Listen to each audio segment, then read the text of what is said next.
All right, we're going to get started now. It looks like we have a great turnout so far for this month's Spirit Commercial Fitness webinar. My name is Will Wadley. I'm the Director of Marketing for Spirit Commercial Fitness. If you're not familiar, Spirit Commercial Fitness is a sub-brand of Diaco International. We design and manufacture commercial fitness equipment for fitness facilities of all sizes, starting in a garage, moving all the way up to a big box gym. One of the things that we're known for in this industry is our warranty. We believe it's industry best. But something else we've been focused on in the last year is also becoming known as a resource for people like you, fitness entrepreneurs, or people who are interested in moving to the next stage, becoming their own boss, owning their own business centered around the fitness industry. We know that this industry has changed a lot. It's still changing, and we have a lot of experience in our team, and we just want to leverage that experience and help out people, many of them maybe like you. Speaking today, we have three people.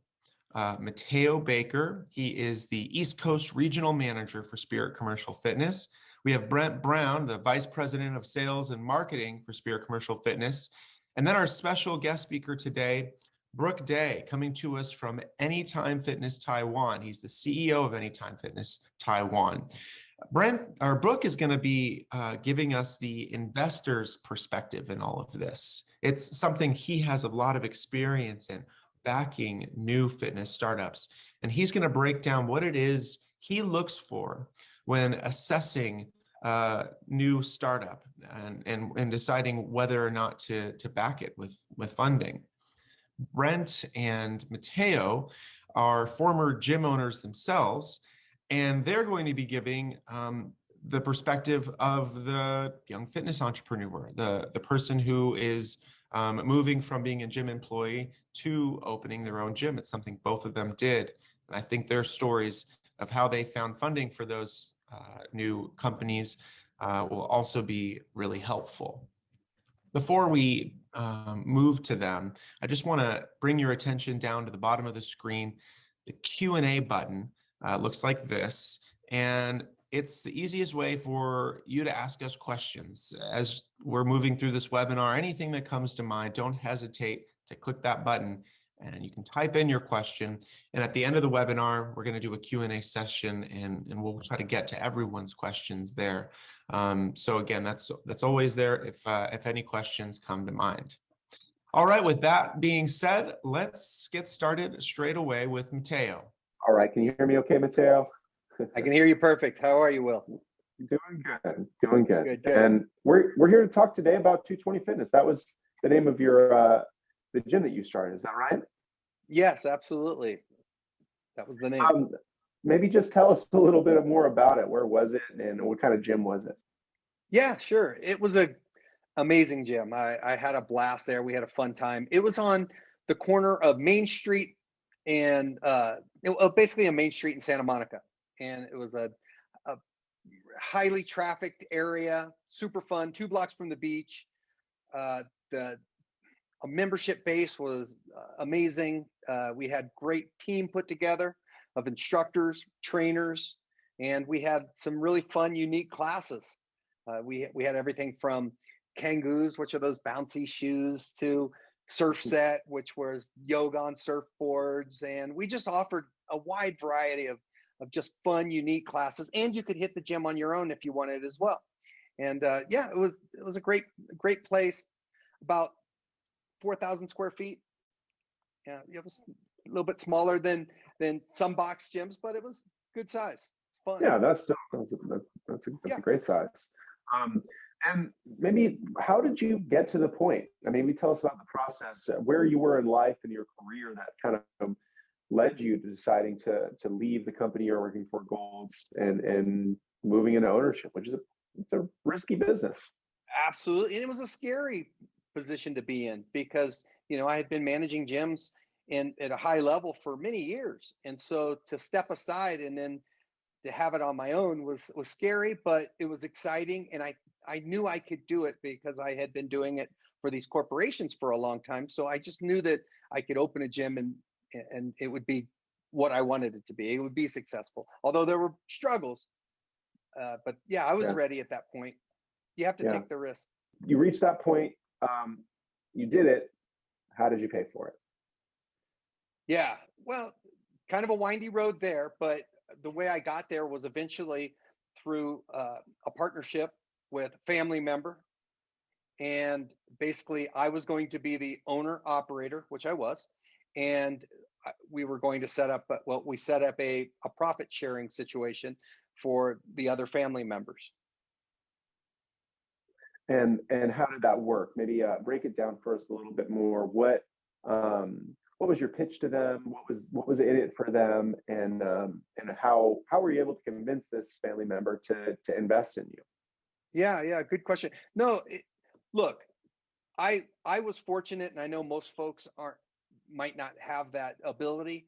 I get it, and I appreciate it, and I understand that. However, what got me to that point was them watching me through that 1 year of putting a business plan together, which it took me, and they watched how diligent I was about it, how serious I was about it, how detailed that business plan was.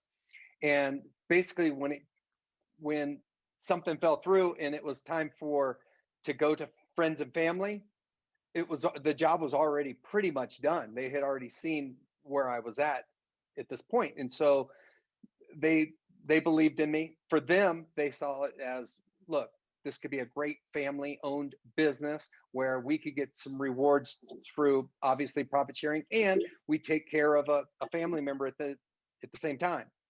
Yeah. So yeah, that is in a way a solid pitch. I mean, if you have a family member, even a distant one, with resources, presenting to them a way to earn passive income, while also helping someone in their family, I think that's a powerful right. argument you could make. Well, and another thing on that, Will, is a bonus, and sorry to cut you off, but another bonus for them is that making an investment on something that they don't actively have to operate and run, right? Yeah. Because they didn't want to be owner operators of a gym.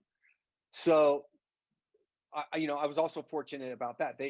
They felt confident enough in my abilities and watched me make, I had worked as a consultant. I had opened many gyms in the past and kept my career going. So they knew that, this guy must have something. So they took a chance. Yeah. Okay. So what you're saying, it sounds to me like kind of keys to getting this investment, was your experience. You have proven in the past that you can open up a gym, and you did that quite a few times, I understand, with Golds. But then also the big key was the business plan. Absolutely. I think that was the final straw that said, hey, we believe in this business plan. Because they saw me going through the processes as family members. They saw me going through the process of building this business plan. They saw what I put into it, and they actually saw the business plan. And and Uncle specifically was really fond of it and said that, yeah, this looks really good. Yeah. Do you have any other specific advice? Anything maybe that people wouldn't think about, small or big, when it comes to approaching a family member about funding? Yeah, look, first of all, I'll just say in general, I think you have to be open-minded when it comes to you're going to go off on your own and do your own thing, that you might not understand exactly where or how the money's going to come in until it's there. And I think that if you can show, like I said, due diligence, professionalism, show that it's a really detailed plan on how they're going to win back an investment. Most investors, that's really what they want to see, right? Is how they're going to get their own ROI, and do they believe in you? So it can't be willy-nilly and just say, hey, I have a great idea, and approach them. It has to be structured and show show the team that you're going to put together, show where you're going to be now in a year from now, 2 years from now, show the projections, how you're going to scale. All these things are really important. And I had that, and I built that into the business plan. And so that's why I believe that I was able to obtain funds. I do not think that I would for any minute. My family loves me, but they weren't going to give me any money just because I had a great idea. Yeah, yeah. All right. I think my last question for you is, Yeah. for the people out there who don't have the option of approaching family, or who have and it just haven't been successful. If you were starting a gym today in that position, where else, or what are some other ways that you approach funding a fitness startup? Yeah, and I think that's a great question in the fact that I did, by order of the process, I did come up with different ways, because I originally started this plan with a higher end clientele friend who had a lot of resources and was going to fund it all. And so I was pretty set. I didn't even have to worry about it. He backed out at the last minute. And when he backed out, instantly I started going, okay, what am I going to do next? And so I started putting a plan together of who I was going to approach. And you start with friends and families first, right? Then you go to your clients and members and folks that know you, then maybe do angel investors. You go down the list until you finally, maybe my last choice is the bank, or maybe I do GoFundMe. I mean, there's a million ways to skin a cat, right? So you go through the process organically, I believe, but set yourself up to know that you might have to pivot. You might have to switch gears. And what you originally thought your business plan might look like, or your gym, it might change during this process because of funds. You might start with big dreams and then it comes down a little bit, but that's fine. That's fine. We're helping folks right now that are opening gyms out of their garages, and that's beautiful. It's just the freedom of being your own boss, having your own facility, making your own decisions, because we all have worked for different folks in anywhere we've worked in life. And we always thought, man, I could do this better. I could do this different. I know I would offer something in a different way. And this is your opportunity. Thank you so much, Matteo. Great information there. We'll be bringing you back in a little bit, but we want to get to our next host right now, our next guest speaker. That would be Brent Brown. He's the Vice President of Spirit Commercial Fitness. You may be familiar to you if you've ever attended any of these webinars, just like Matteo. And just like Matteo as well, he has a long history in the fitness industry. He's worked for Gold's Gym International, 24-Hour Fitness, for World's Gym. And after those experiences, he also opened and owns several successful fitness facilities of his own. So I just want to welcome you here, Brent, and thank you obviously for joining us. We'll go right into the questions now, and we want to start with some background. When you made the transition from working at a gym to opening one yourself, what were you actually doing at the time? What was your title, and what led to your decision to jump into business for yourself? Well, at the time, I was working for World's Gym in Taiwan as a general manager. I was pre-selling gyms. At that time, they had 3 locations. Today, they have about 100 locations. And I'd worked for them for several years, but I'd been working in the fitness industry already for quite some time. I built up a lot of knowledge. I had a lot of ideas, and I had a lot of opinions. And eventually when this happens, you just kind of grow to that point where you want to take it to the next level. And for me, the next level was opening my own gym and getting involved in a business at a level that allowed me to inject my ideas and my knowledge, and to get more out of it, as say more money. Yeah, it kind of always comes down to that, doesn't it? Not that it's the only reason. Okay, well, maybe just give us the short version. So how did you do it? How did you actually go from the point of working to owning, or at least running? Well, in order to get into my own business, I would have liked to open my own business, but at the time I didn't have the money to do that. So I needed to find an investor. And, being in the industry for a while, and especially being in Taiwan, the industry wasn't very large. So I knew some people that had some money and were very passionate about fitness. And so, I did pitch several people and found a partner that was also looking to get into the fitness industry, and they didn't have fitness industry knowledge, so they wanted to partner with me. So what we did was we created a business partnership where I own 30% and they own 70%. They put in all the money. They wanted to control the money, and that's basically how we got into the business. We just did a lot of talking and going through the business plan and making sure that it was an investment that they were happy with. Yeah. So the exchange, they funded the entire thing. You ran everything yourself, and you had a 30% share, you said? I was an operating partner. The operating partner. Okay. And I guess at that point, what was the goal? Were you happy with the situation, or is there something that you were kind of working towards? Yeah, good question. It wasn't the situation I wanted to be in. Like I said, initially I wanted to own my own gym and I wanted to have my own ideas 100%. In this situation, they weren't a silent partner, they were an active partner. So it still came down to they were the majority owner, and I still kind of had to acquiesce to their higher ideals and not mine. So the goal for me was to own my own gym. So I had already arranged ahead of time with this investor that I would be with them for 5 years. And at the end of 5 years, I'd have an option to sell my shares or to step away from the business and keep my shares and then move on into my own business. I was very clear with that from the very beginning. Okay. And that's what you're able to do. That's what I did. Okay, well, it worked, but there's always mistakes. There's always things that don't work. If you could go back in time now, knowing what you know, and give yourself some advice, what would you say? I would tell myself, be very careful of your partners. I think we hear it all the time, but it's really hard to understand how serious it is when you get it. It has to be somebody you really trust, somebody you see eye to eye with. You have the same ideals, same personality style, the things that help you get along.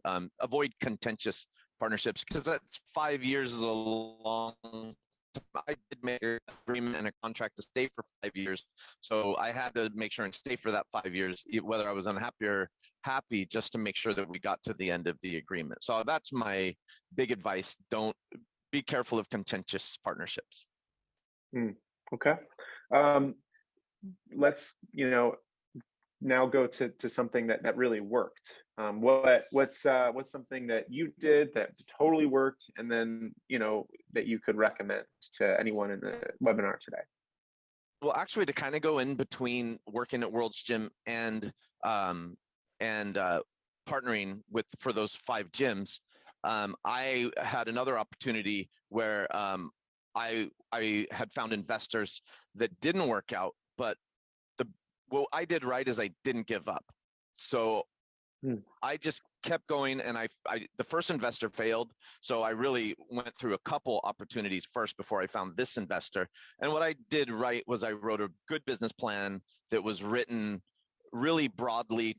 It was an idea that could work in any location and not a specific location. So I'd made a couple errors and a couple mistakes before when talking to investors that made it so it didn't work out the way I wanted it to. So that's what I did right. I wrote a good business plan that was open, and I stuck with it. I didn't give up.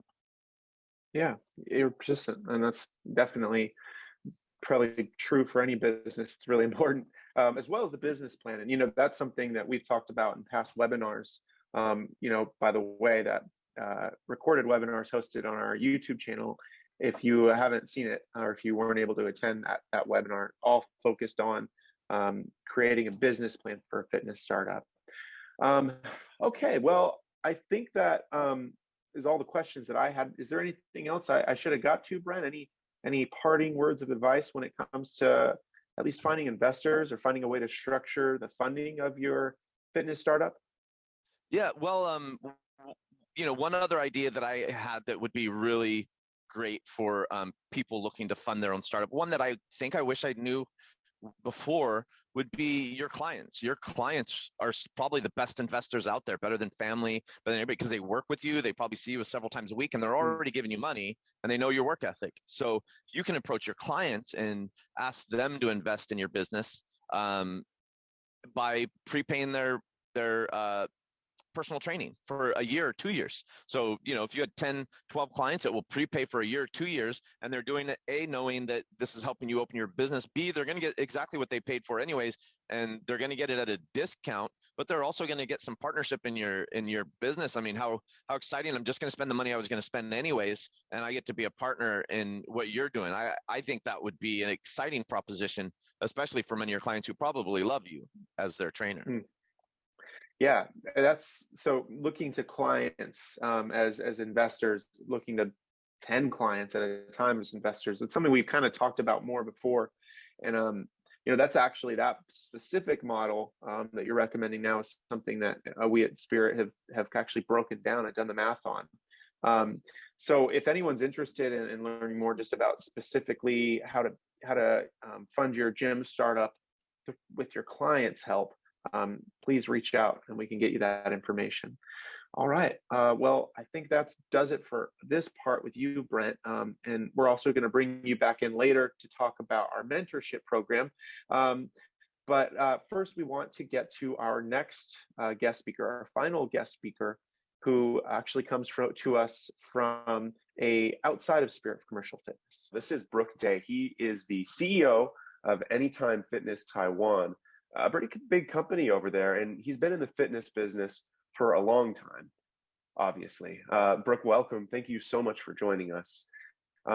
Let's start right away with hearing a little bit about you. You're the CEO now of Anytime Fitness Taiwan, but how did you get there? Well, first of all, thanks for having me, Will. It's always good to support Spirit and Diaco, really great manufacturer based here in Taiwan, of course. So my journey started out as a young gym guy in the 80s, early 90s, really attracted to the whole muscle and fitness magazines, Men Fitness, got into powerlifting at a young age, Olympic weightlifting, just really loved the gym business. And that sort of snowballed when after university, I took on jobs working as personal trainers at all the local health clubs in Canada. Was eventually recruited to work here for World Gym Taiwan. That was a great experience. Met a lot of good friends there. We came here in 2003. So effectively, we started the fitness industry in Taiwan. At that time, it didn't exist. And so we built it from the ground up, myself and a group of expats. Worked there for about 10 years, moved on, was thinking that I was going to be done with the fitness industry. When I was studying my graduate degree at one of the universities here, I was thinking about going home and maybe finding a new field to be involved with. But then I got a call from a really good friend, and he asked me if I was interested in helping him find franchisees for the Anytime Fitness brand. And I thought it was really exciting. So I took on that opportunity and was successful. We were able to grow a small group of 11 gym owners and very quickly. So it allowed me to get some kind of acclaim and some sort of, I could say recognition within the Anytime Fitness Asia ownership, Maurice Levine and Ray Bolivar. And from there, they asked me to do some work for them in China as the director of corporate gyms there. And then eventually, when I got to a point here in Taiwan where they wanted a different approach with leadership, they wanted a more decentralized, organic, localized voice. They reached out to me and asked me if I'd be interested in taking that responsibility for a couple of years. And here I am today. There you are. Yeah. A little bit indirect, but that's often how it is. So, as you know, obviously, the focus of this webinar is and the past few that we've held have been about helping people figure out how to fund their own endeavors, their own fitness startups. What does your job entail specifically in terms of assessing potential investments? Yeah, that's a good question. I guess I have to assess first and foremost their passion towards our industry. I think one of the biggest things for brands over here There's plenty of capital over here. Well, as you probably know, there's plenty of capital that's excited to be in our gym space because it's new.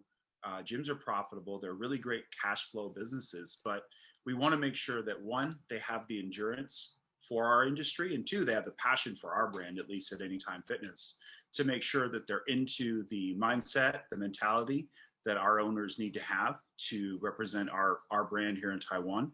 But also, like I said, have that endurance and stamina to be able to go and do the day-to-day as a franchisee and as an owner of a gym, because it's a pretty, the gym world, as you probably know, is a world full of overachievers, never quitters, hardworking types. So to be successful in it, you have to sort of copy that mind state. So that's probably the first thing that I have to do in the entire process.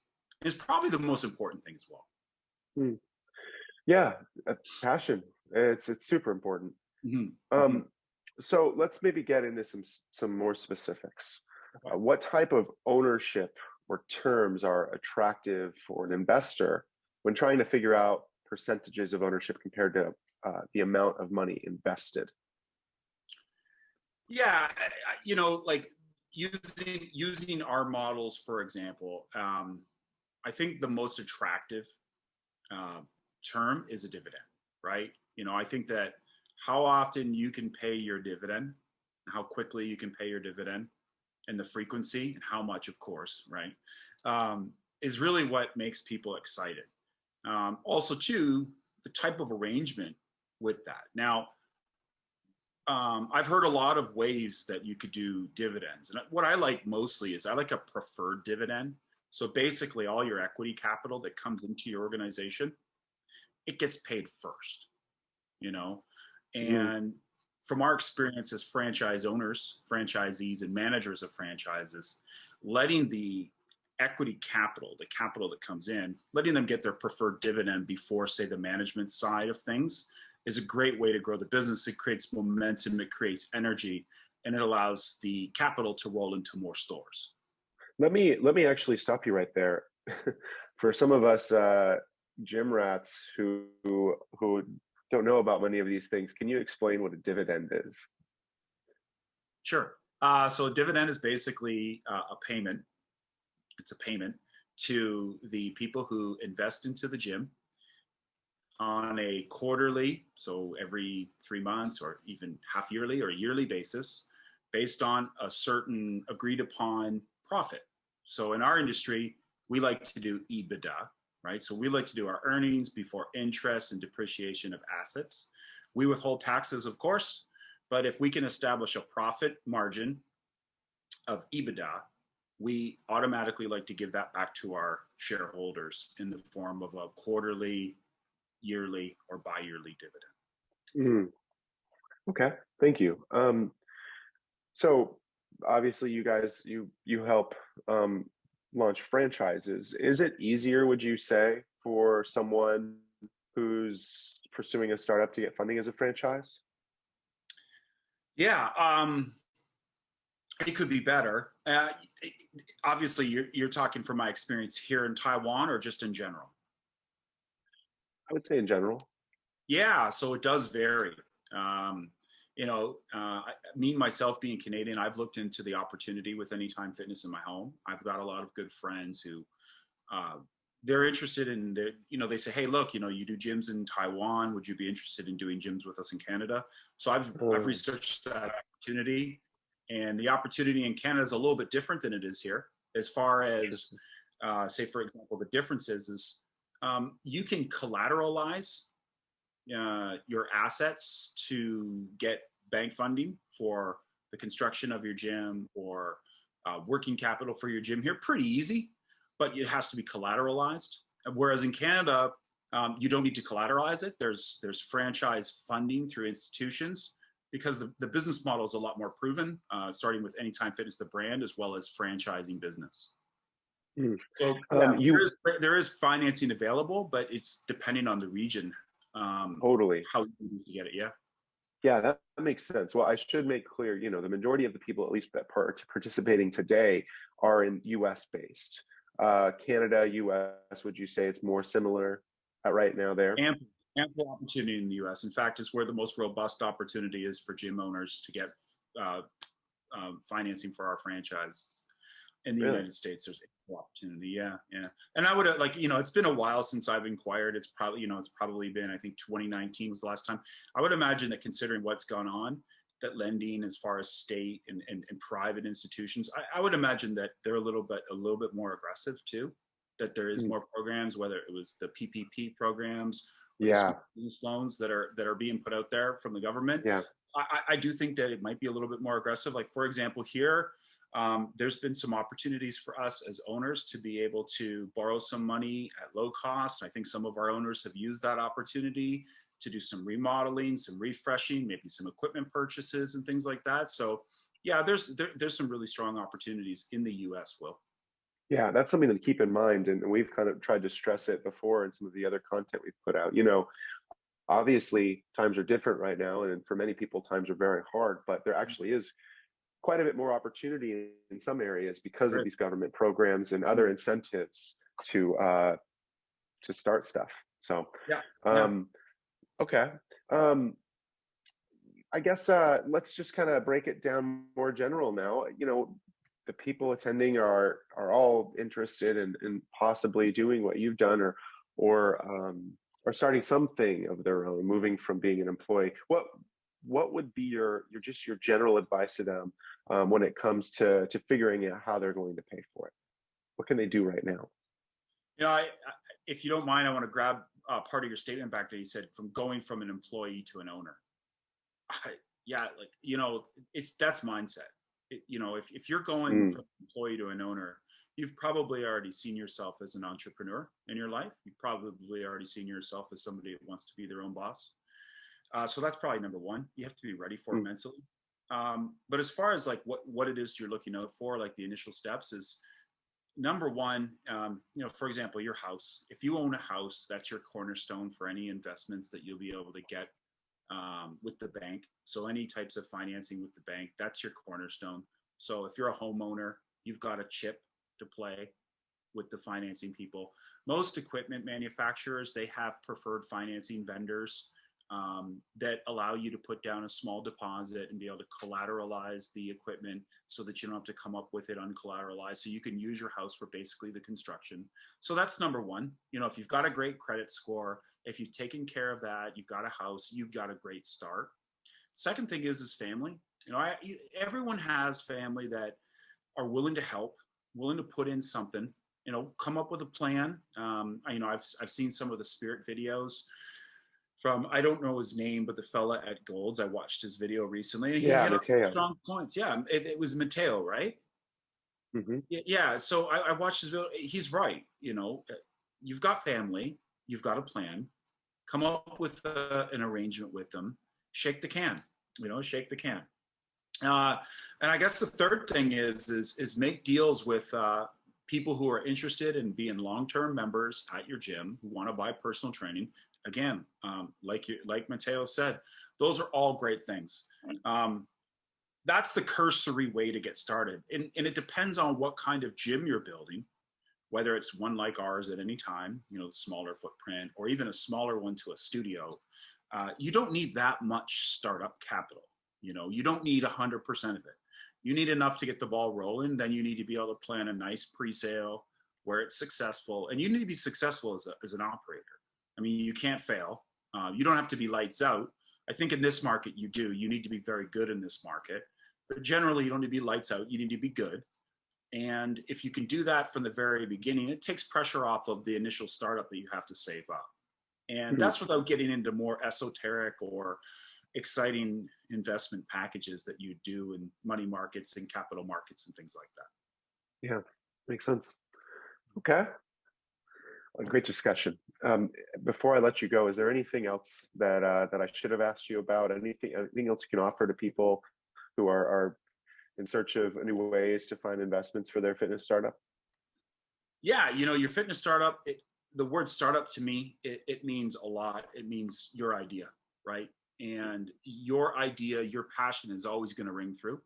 But I think that your preparation and your presentation Okay, they play a big thing. So your passion, everyone's got a passion for their startup idea, but can you prepare for it? Can you do the work? Can you conceptualize it, build the documents, build the financial arrangement, and then present it? And present it to, again, like we talked about, the banks or your friends or some members that are keen.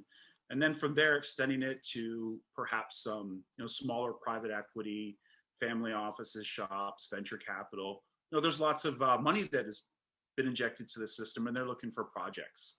So if you've got that good preparation and presentation, you should be pretty successful in bringing in some money. Yeah. Okay. Really, really great interview. I really appreciate it, Brooke. Thank you for joining us here. And of course, we're going to be sharing your contact info very soon on the screen. It's also in some of the emails we've sent out. So anyone that has any more questions, that will be available to them. And of course, everyone, please remember as well, we're going to have a Q&A at the end of this. We really appreciate you coming on as our featured guest speaker. We're going to go back to Brent now, bring him back in the call. Hi, Brent. And now Brent's going to tell us a little bit more about our mentorship program. It's what we really view as the next step in this process. It's a program that we're really proud of as well. And with that introduction, I'll let Brent take over. Hello again, everybody. Thanks for joining our webinar. And I hope you've enjoyed the information so far. This is just a small taste of some of the advice and some of the things we'll be able to help you on when it gets to the mentorship program. Basically, I want to go right into it and give you a feel for what you're going to see and what you're going to experience when you are on the mentorship program. The mentorship program was really created for trainers, fitness instructors, gym managers, basically people who've been in the fitness industry for a long time and are ready to move it to the next level. We do have some people that are from outside of the fitness industry that are entrepreneurs and also looking for maybe sometimes looking for people who are in the fitness industry. And so we can help create partnerships from time to time. When you first encounter us or come to us and decide you want to join the mentorship program, we will assign 2 board members to your mentorship board. And what we'll do is we'll give you information, guide you along the way, tell you where you should go or what you should do. And of course, you're going to have ideas that you'll bounce off. We'll give you our best opinion. And that's how it starts. So once you have your 2 board members, we'll begin the process. And the whole process takes between 6 to 10 meetings. And that's to the point of getting you your business plan and getting ready to talk to investors. So during our first meeting, what we're going to do is we're going to get to know you, who you are, what you're looking for, what kind of help you might need, and really to just establish the relationship. And we're going to find out what kind of gym you want to be. Do you want to be a big box, a boutique, a personal training studio, CrossFit, HIIT, circuit, powerlifting, boxing, and so many other options. And then once we get a feel for that, the first task we're gonna give you is to meet with a licensed commercial real estate agent. The reason for this is this really pushes you to begin doing your research so that you understand how much places cost, floor plans, what kind of space you're looking for, and so that you can bring it to us and then we can help you out with that. And so back to that, the floor plan, we're actually also looking for you to get a floor plan of a kind of space that you're looking for so that we'll be able to build an EC design. And that's the next step. The next step, once you have that, you'll give us the floor plan and we will begin to build an EC design so that it's in the image that you're looking for. And the EC design is going to give you, we can put equipment placement, show you where the equipment should go, help you with design. We'll be able to do a walkthrough. And a walkthrough is something that you can use during a pre-sale, when you're opening your gym, and obviously just to show to your investors, because it's easy for you to see what you want in your mind, but it's not so easy to show somebody else. But once you do a fly through, it's a very useful tool for gaining investors.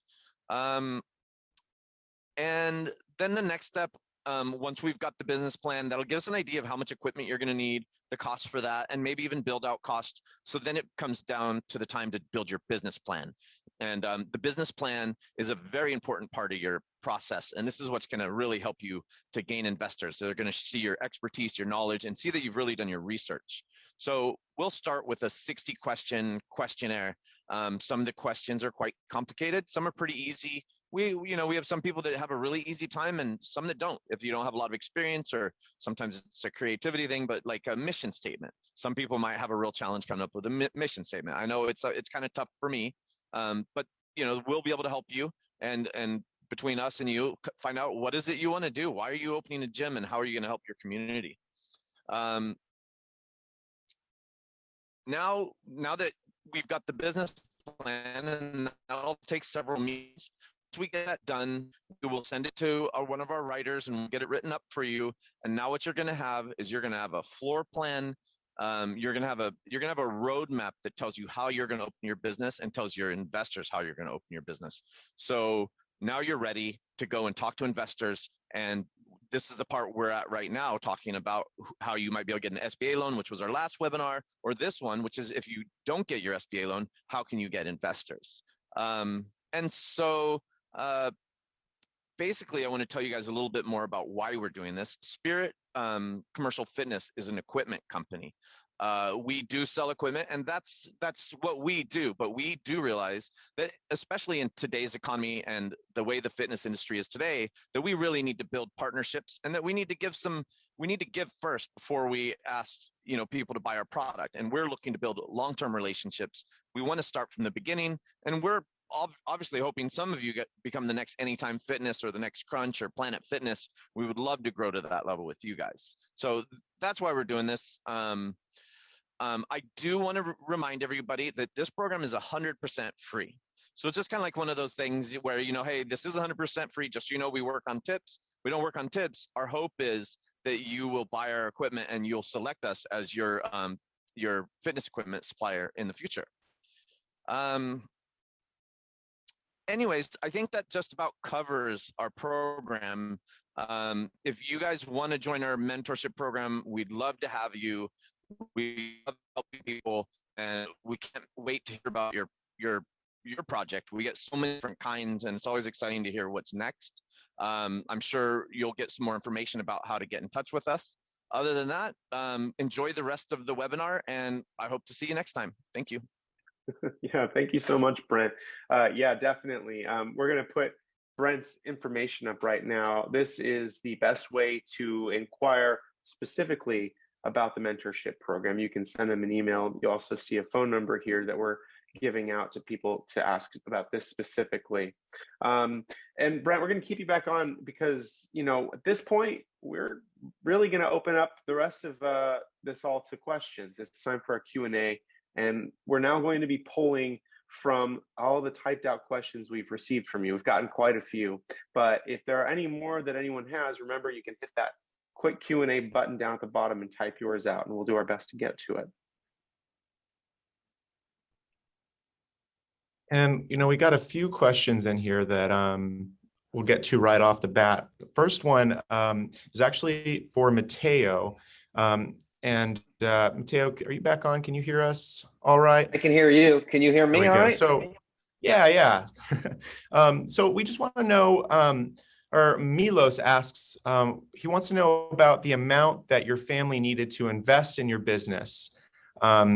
He says he understands if that's classified information, but if you could also share what the average cost of opening like a studio that's roughly 4,000 square feet would be. Yeah, absolutely. Well, thank you for the question. Oh, yeah. Okay, great. Yeah, thank you for the question. And I just wanted to my colleagues here, Brooke and Brent, they were amazing. Brooke, you were great. So really appreciate that. But yeah, back to the question. Yeah, so I had roughly 400K that I was able to acquire through my own and through family. That's what I had invested. Now, I can say that, I underestimated in some areas, and with operations that, I definitely ate up that amount and needed more. But look, generally speaking, and this is totally general terms, because of the fact that when you open your facility, it's going to depend on a lot of factors. For example, logistics. If you open a gym in Manhattan, or if you opened up a gym in the middle of North Dakota or somewhere off the beaten path, what it costs to open is going to be significantly different, right? Because of logistics.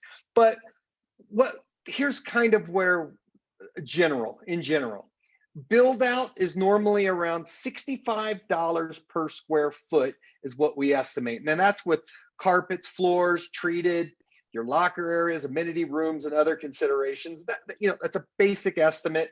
If you're going to do build out in design, which would include furnishing, desks, sofas, then that's going to be about $85 a square foot. And if you're going to do build out design in gym equipment, it can go up to $135 per square feet. Now that includes, all the above plus the fully commercial fitness equipment. These are estimates. I can let some of the other guys speak on this, but that's my experience and being general. Yeah. Okay, great.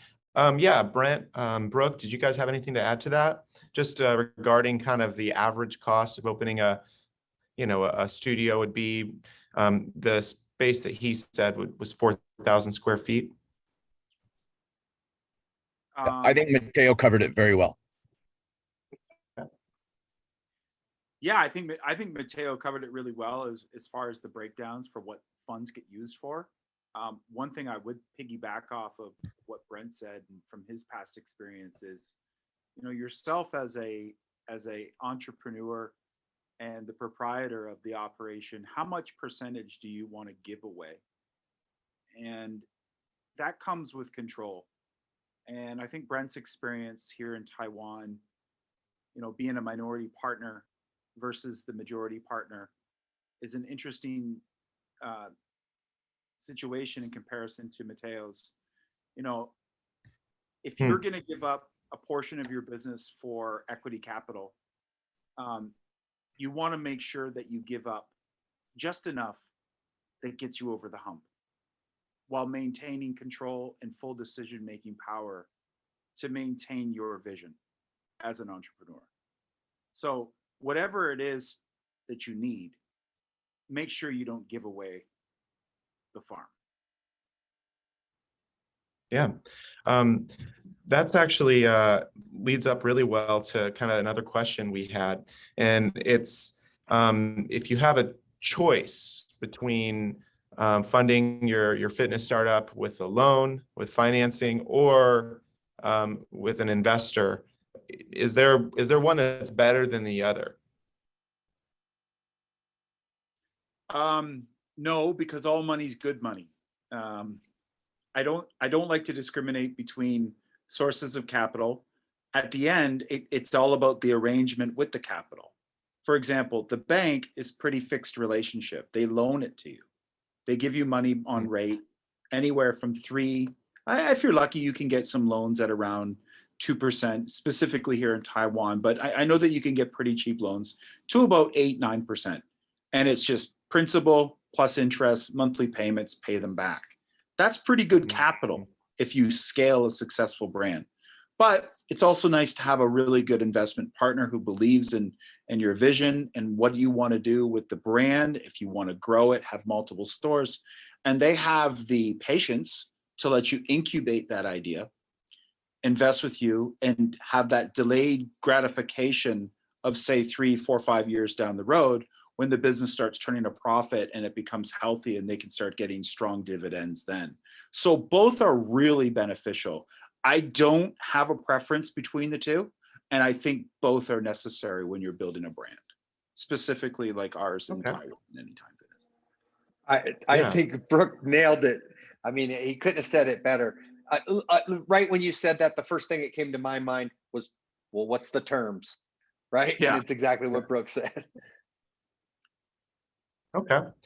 Brent, this one, I'll ask you, are there any red flags that you should look for when you're structuring a business partnership? I mean, you already that was something you talked about. But is there anything specific that could let you know maybe this isn't the best person to partner with? Yeah, well, like I said, I agree with Matteo and Brooke, but I think everybody finds themselves in different circumstances at different times. You have to take all of those into place. But yeah, it's definitely about terms. But let's say you have no money and you want somebody else to put in 100% of the money, but you're going to come in and you want to own 80%. Sometimes that's a tough place to go. Most people may not want to do that because they don't feel their money secure. Maybe the smartest way to go is to set up groups of people. But the red flag part would be, obviously, if you're going into somebody with you that you don't know very well, then like Brooke said, terms are much more important, about what kind of say so they get in the business, what kind of returns they get. You have to write your agreement out very carefully. It's kind of like I guess you could say it's a prenuptial, because you don't know them very well. If you know them super well, you should still write out good terms. But I mean, you could adjust it a little bit more accordingly. But yeah, red flag would be, if you have a lot of disagreements about how to do the business at the very beginning, probably time to hang up the hat on that one and move on to the next one. Mm-hmm. Brooke, do you have anything to add to that? Going back to my statement that all money is good money until they disagree with your vision. And at that point, that's when you have to reassess. Yeah. Okay. Brent, this is actually another one you probably want to handle. It's just about the mentorship program. Somebody wants to know like how long it takes typically for someone that's going through it. Well, it does depend on how ambitious the person that's in the mentorship program is. Sometimes, I mean, there's a process. Some people come in halfway through the process, like already knowing what they want to do, even looking at a location and being further along. But I would say from the point somebody enters the mentorship program until the point that we can deliver a fully completed business plan to them would probably be between 6 and 8 weeks, conservatively. And then after that, then it's time to start looking for investors. And it has no idea how long. It depends on who you're asking, what kind of deal you're setting up. And then hopefully we've already started looking at some options for you during the mentorship program. Like we'll probably already have hooked you up with an SBA loan writer and some other people that might be able to help with some loans. So yeah, I would say for the mentorship program though, 6 to 8 weeks to delivery of the business plan. Then after that, the mentorship program kind of keeps going, but it's more unofficial. We have a relationship. Then after that, we'll meet, we'll talk, they'll have ideas. So yeah, that's about like that. Yeah. I got another question from someone. It's more of a general question. They say they just are asking for some guidance on how to find lenders for startups. He says that because of the pandemic, they're having a hard time finding banks offering loans for startups. Before I send that to you guys, I will say that the topic of our last webinar actually tackled that very issue. So I'll be sure to send out a link to everyone that's attended to the recording of that webinar. Both of these are kind of designed to go together. But with that being said, let me just open the floor. Do any of you have any general advice right now with the situation the way it is on approaching financing for a fitness startup? I'm just going to go back then to what John Papadopoulos, he was our guest speaker of that webinar, said. He said that he feels now is a good time as well. He says that you just have to look in the right places and still present the right plan.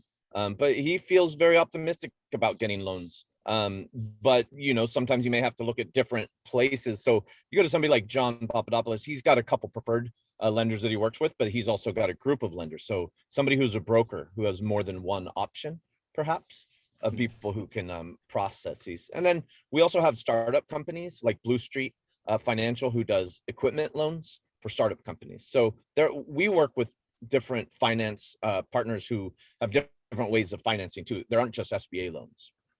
Yeah. To the person that asked that question, you're listed as anonymous here, but if you want to shoot, respond to any of the emails that we've sent out, info@spiritcommercialfitness.com, and let us know that you are the person looking for more information about these brokers that Brent's talking about. We'd be happy to link you up. And one thing I'll add is, it's a financing agreement is also another way. Equipment financing agreement is another way that the guest speaker of our last webinar talked about as an option for funding, at least part of, the cost of a new gym startup. So we'll be sure to send you all of that information if you just shoot us an email with your contact info. I think that actually does it for our questions. Is there anything else? Yeah, I heard someone. I was going to say I'll add to that, because you did Yeah. sort of open a thread there that could be beneficial to the person that asked that question. Yeah. You guys mentioned equipment loans. Basically, every major equipment manufacturer has some type of financing arm partner, and those financing arm partners have friends in the financing business. They all run together. They're all part of the same group, and they all contact one another when it's business time. Gear manufacturers here in Taiwan, they've got friends in financing and banking everywhere. So I would say to anyone who's looking for financing to build a gym, don't think about it as starting at building the gym. Think about it as purchasing your equipment and letting the fine people at Spirit and Diaco introduce you to their network. Thank you for that plug. That's actually great advice. That's probably something we should have added to that.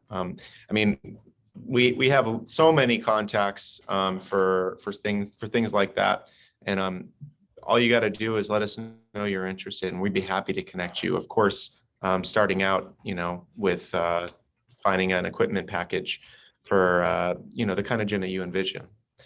I think that we will wrap this up. We're getting really close to our end time. So I just want to thank everyone that stuck around. Quite a few of you stuck around. I want to thank you so much again for attending. Of course, we want to thank Brooke for being our guest speaker. And if you guys knew what time it was in Taiwan, you'd be even more impressed. I guess all you have to do is look it up. He was a really good sport to join us for this webinar. And like I said, we have lots of other resources. So be sure to follow us on our social media channels. Our YouTube page has all of the different videos we've made, all designed to help people who are interested in a gym startup, in a fitness facility.